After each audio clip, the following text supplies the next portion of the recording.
Hello guys, in this video we are going to see how to create bottom navigation bar in Flutter.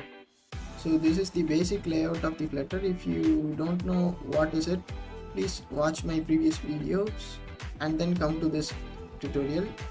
Then only you can understand clearly what am I doing. So now let's get started. Now I am going to create a bottom navigation bar. For this, inside the scaffold there is a parameter called bottom navigation bar, and there is a widget called bottom navigation bar. In this there is a parameter called items. This is a list of items.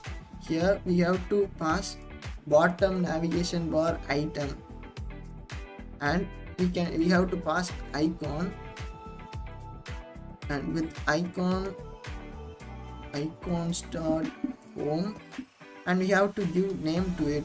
For that, parameter is there called label. This is called home.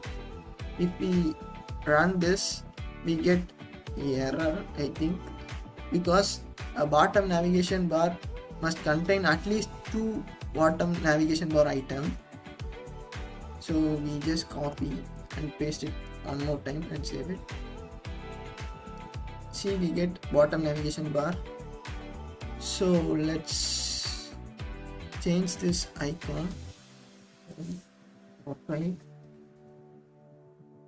and instead of profile there is a user or person.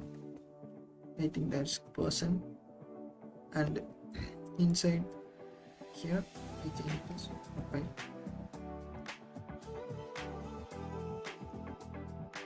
See, here it changed it. So this is how we create the bottom navigation bar. So thank you for watching and subscribe for more videos.